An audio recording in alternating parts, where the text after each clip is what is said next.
Ok, bonjour à tous. Voilà, je voulais revenir un peu sur le crossing over. Alors, le crossing over, il a lieu pendant la prophase de la méiose 1. À ce moment-là, les chromosomes vont se condenser et ils vont migrer vers la plaque équatoriale. Et pendant qu'ils le font, il est possible que les chromosomes homologues s'en mêlent et qu'il y ait enjambement, donc crossing over, c'est pour ça qu'on appelle ça comme ça, de portions de chromosomes homologues. Et à ce moment-là, il peut y avoir échange de ces portions de chromosomes homologues. Et on va se retrouver avec le phénomène que je vais redécrire ici. Attention, ce crossing over, il n'a de conséquences, donc il peut avoir lieu dans plein de circonstances, mais il n'a de conséquences que si l'individu est hétérozygote pour les gènes qui sont observés. Qu'est-ce qu'on fait en fait pour montrer le crossing over? On va les regarder dans la cellule et on va montrer deux chromosomes qui sont homologues. Je vais utiliser des couleurs différentes pour que ce soit visible, comme ceci. Donc on a bien deux chromosomes qui font partie de la même paire. Sur ces chromosomes, on va placer deux gènes. Le gène, par exemple, de la couleur et le gène de la forme du petit pois. Qu'est-ce que je vais faire ici? Je vais donner la couleur jaune et les petits pois seront ridés. Et de l'autre côté, la couleur verte, petit j, et les petits pois seront lisses. Je vais donner une petite légende, comme ça.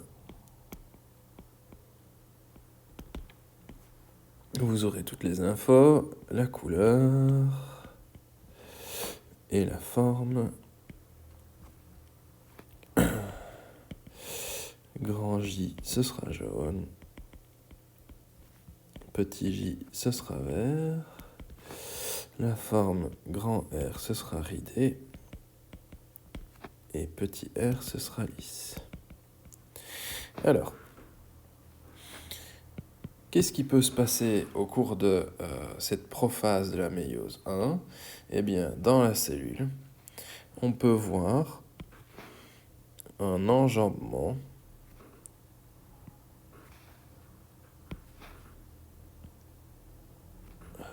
comme ceci. Et qu'est-ce que ça va avoir comme conséquence?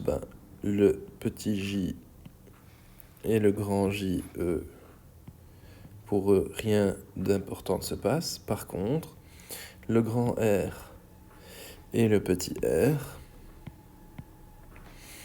vous voyez que à cause de l'enjambement des deux chromosomes, ils vont visiblement être emmêlés.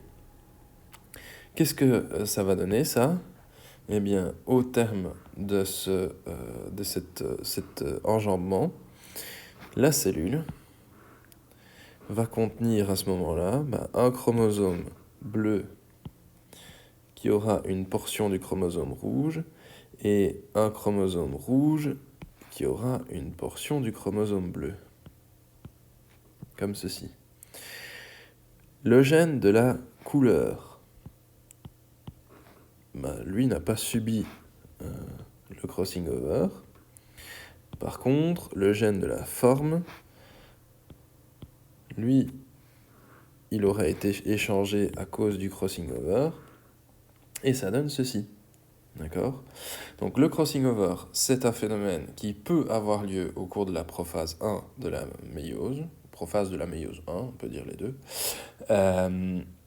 qui a pour conséquence un échange de portions de chromosomes, et au niveau des gènes, qui peut échanger des gènes qui étaient au départ liés. D'accord? Ce qu'on a vu en classe, c'est que le risque de séparation de chromosomes qui étaient liés au départ dépend de la distance entre les gènes sur le chromosome. Et Morgan a déterminé une manière de mesurer la distance entre les gènes en mesurant le pourcentage de recombinaison au cours du crossing over. Tout ça est noté dans votre cours, mais voilà, le crossing over, il peut s'expliquer comme ceci, et puis on peut voir les conséquences. Ici, donc, je rappelle que ça se fait au cours de la prophase 1, et ici, on est au terme de la première méiose si on fait bien attention à séparer les deux cellules. Ce qui veut dire qu'on se retrouverait à ce moment-là. Alors, vous savez qu'au cours de la prophase 1, on a une division réductionnelle, donc on a des chromosomes homologues qui vont être séparés. Hop, comme ceci, le petit bout, il est là. Et comme ça. Voilà. Ici on a le petit R, ici on a le petit J. Ici on a le grand J, ici on a le grand R. Et donc, au terme de cette méiose 1, on se retrouve ici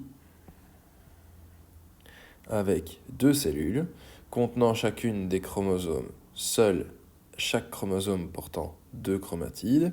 Et on voit que le crossing over a eu lieu et que le grand J et le grand R, qui étaient au départ liés sur le chromosome bleu, et le petit J et le petit R, qui au départ étaient liés sur le chromosome rouge, ont été séparés à cause du crossing over. Voilà.